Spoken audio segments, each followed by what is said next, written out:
itself democracia orgánica. It was an organic democracy. It's a very strange name, but different. Organic democracy. I've never heard that before. Okay. Yeah, organic democracy. There were untouchable issues or topics. Untouchable. Untouchable topics. For instance, you cannot write an article against Franco or against the government openly.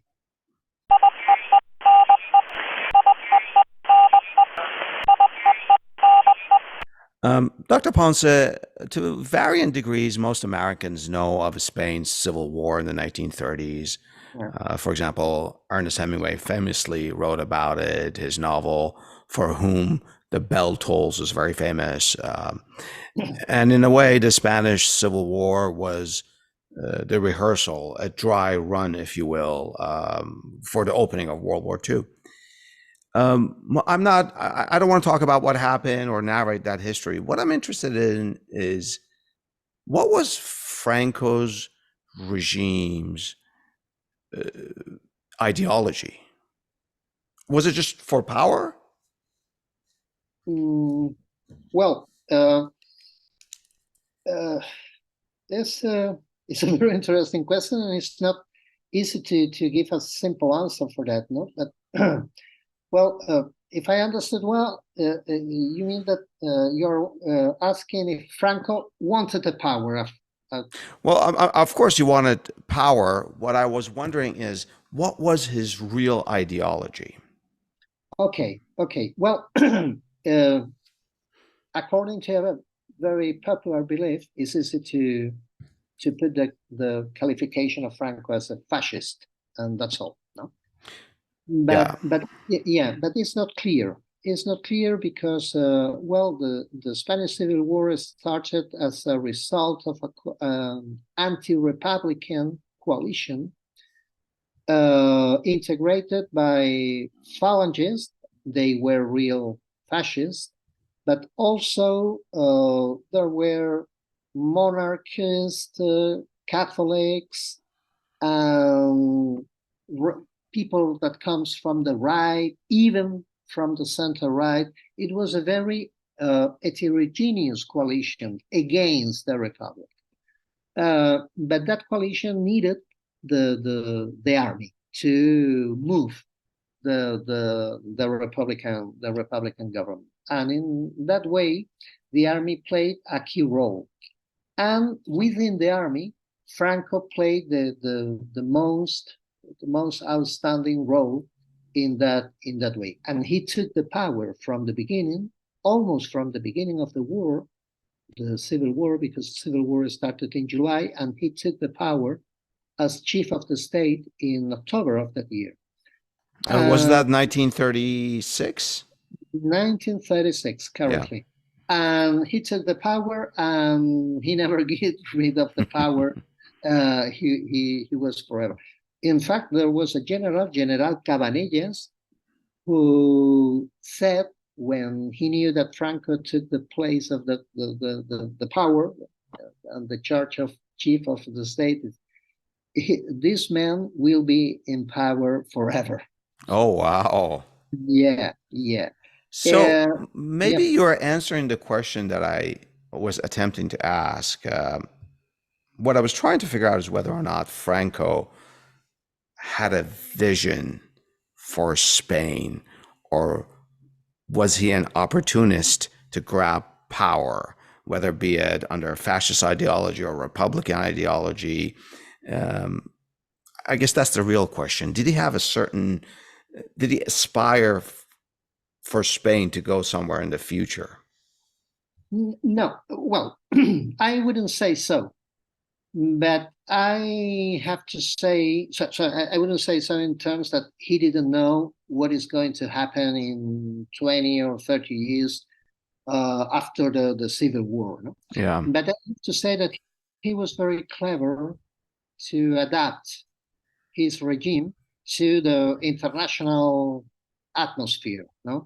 And in that way, he began during the civil, his principle and his aim during the Spanish Civil War was to destroy the republic. Why? Because the right, the conservatives, the monarchs, and also the Catholics had fear of the Second Republic, because the Second Republic uh, started a policy making very close to the left, and even with relationships, as we are going to see it during the Civil War, with the Soviet Union and so on.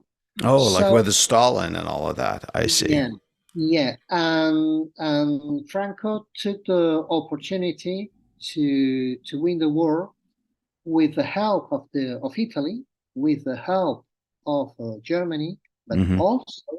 also, and this is a very important point, with the help of the British government, and, yeah, and with even with the help of some American enterprises, now Texaco, for instance, no? And in the case of the British government, well, I have a book about Gibraltar and the Spanish Civil War. Yeah. It was published by Bloomsbury and some years ago. And it was clear that the British authorities in the Rock supported the nationalists within the frame of a formal neutrality. So the non-intervention committee, we are here, but we are not with the Republic and we are not with the nationalists. But deep down, they helped the nationalists a lot. For instance, from Gibraltar, the nationalist fleet was supported with oil and with tracks and with a lot of help, even with communications. And meanwhile, the Republican fleet was expelled from the Bahia de Algeciras Bay, Yeah. Yeah. very close to Gibraltar, and they didn't supply the Republican fleet, for instance. No, well, in the book I have a lot of a lot of demonstrations about the support of the British government. And this is probably, I take it, because the British and some of the American enterprises, such as Texaco that you mentioned, just didn't want a communist government in Spain. Yeah, yeah, Yeah. it's a true. So And also, in fact, just to introduce the nuances, we had a communist government in Spain. It was a you did? socially, we didn't have, Oh, you we didn't did have. not have, we did not have a proper communist government, Yeah. but it was a Republican and socialist government, democratic. But the links with the Soviet Union and the influence of the Communist Party was very huge. And immediately from London and from another cities, the warning calls, the warning lights appears, and well, the nationalist solution was more comfortable for Britain that the continuation of the Second Republic. I see. So, what was Spain like under Franco? What was it like to live in Spain when he was the leader? Yeah, well, first of all, we have to say that living under Franco's regime was very different if we compare the 40s or the 50s or the 60s or even the 70s. So, what you're saying is that even the regime itself evolved and changed. Okay. Yeah, yeah. Well, the regime, in the main principles and the main essences of the regime didn't change. Franco was there, but the society, the economy, even the mindset of the youngers changed completely mainly during the 50s and the 60s. So it was, I have to say that for sure, there were tortures and prisons and so on, but just for a minority of the population. I have to say that most of the people, well, started to grow. You can buy during the 60s. No? You can buy a house, you can buy a little car of a bike. You can improve your life if you work and if you don't get in political problems. So it was a mesocratic country, if I could say so. It's a country integrated by a huge medium class that was very neutral. Where Franco is here, I'm going to do exactly what the power wants me to do it, and so on. So there were another interesting question is that during the 60s, for instance, the European tourism, come to Spain, and the regime invented a slogan: Spain is different, come to Spain. In time, Oh, that's clever. great, yeah, because well, Spain is different in comparison to the rest of Europe. We are a democracy. From a formal and official point of view. The regime in Spain was called itself Democracia Orgánica. It was an organic democracy. It's a very strange name, but different. Organic democracy. I've never heard that before. Organic, Okay. yeah, organic democracy. And it was the Spanish way to a democracy. So it was a very secure country with sun, with beach, with paella, and so on, and very cheap. So what you're saying is that people could do well, the middle class thrived, as long as they pretty much stayed out of big politics and didn't rock the boat. And when you say organic democracy, I just want to make sure I understand where elections held. Yeah, but elections that were controlled by the power. Okay, all right, Yeah, I got yeah, it. That sort yeah, of elections. yeah. And aside from that, excuse me, I have to say that not only is a huge part of the Spanish population was pretty comfortable in that way. Also, the tourists, when came to Ibiza, Canary Island, or in the Costa del Sol, they can do whatever they want. So, with liberty, and if you want to get drunk, or if you want to sell drugs, and so on. So, from that point of view, it was a very strange country. What you cannot do in Seville or in Madrid, you can do it in Malaga or in Marbella. But when you say you cannot do, you're talking about tourists having a good time. You're not talking about why couldn't tourists get drunk, let's say in Seville, in mainland Spain? Were there religious and social norms that they would violate? Well, I would say social norms. For instance, that well, to be naked on the beach, Yeah, yes, yeah, of it course. was not possible Yes. but it was possible there. There was a tolerance for tourism for the tourists at that places. I remember, for instance, documents about the civil governors of Balearic Islands or in Malaga. That Madrid, the government of Madrid, used to indicate them that, well, this is a special province, be more tolerate, be Oh, more I calm. see. Yeah, because we need that money. We For need the tourism. currencies. Yeah. Just to cap off this discussion of life under uh, Franco, which I mean could be a huge topic in itself. I just want to make sure that I don't leave this question. Freedom of speech must have been limited. Yeah. Yeah. At that time in Spain, Yeah. freedom of speech was Was it limited towards the central government and Franco, or could you, for example, in the 1960s, write an article and criticize the mayor of Seville? okay. That's a very interesting question. You see the difference? That's a huge difference. Yeah. Franco Yeah. may let a little bit happen down below him. Go ahead, Yeah. please. Well, there were untouchable issues or Uh, topics. So, Untouchable. untouchable topics. For instance, you cannot write an article against Franco or against the government openly. That kind Okay. of. but you can write articles in local newspapers criticizing some measures taken by the city council or even the mayor and so on. In provinces, Interesting. in provinces, Interesting.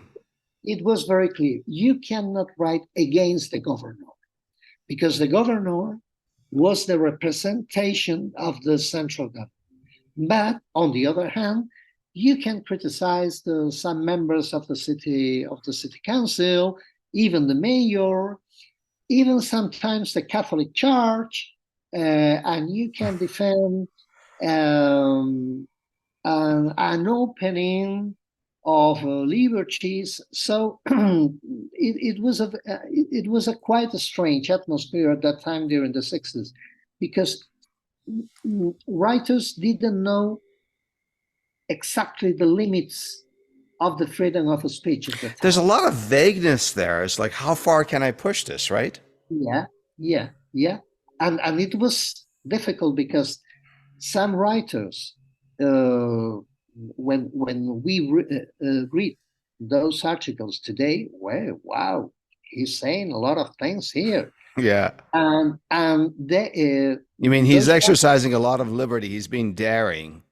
yeah, Yeah. and these writers weren't punished, and another by saying nonsense, well, very light things, they were punished with a fine or something like this. No, and it was very very curious. It I guess Yeah, it kind of depended on which one the censorship bureau or whatever people in charge of censorship picked up and who they yeah, targeted. yeah. And also there Interesting. was an official way of doing things and an unofficial or real way of doing things. I For don't know what you instance, mean by that. well, there were a lot of jokes of Franco in the streets, Oh, and really? yeah, a lot of jokes about Franco and about the regime and about even the Catholic Church or the religion and so on.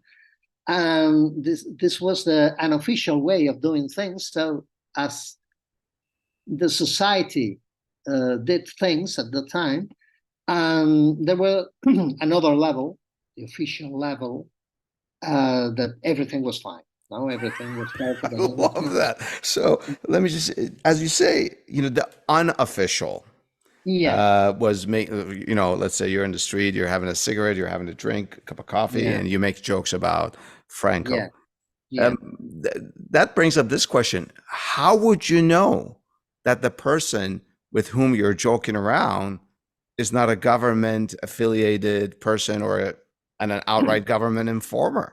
Would they not go tell Well, on you, or it wasn't that bad? well, because a joke wasn't a very important thing I see. in the mentality of the Spaniards at that time and today, because it's the irony, is a joke, and it's not important. Another thing, if you are talking to someone preparing a conspiracy or a violent act or something like this could be really different. But the jokes and the have a relaxing time and so on, it was not a problem. In fact, the knew this, and Franco knew the jokes about He him. knew the jokes. Yeah, How do you yeah, know yeah. that? Yeah. Why do you say that? Well, because there are some informations that some friends of Franco, close friends of Franco, well, there are some jokes, yeah, some jokes about me and about the president of the government or the second of the regime, which was the Admiral Carrero Blanco, or about the Catholic Church. So it during the 60s and um, and the 70s, the situation was it was not a perfect situation. It was a dictatorship, but we cannot compare that dictatorship with the system of East Europe, for Yeah, instance. or like So, Soviet Union. Yeah, you're right. Or like in East Germany.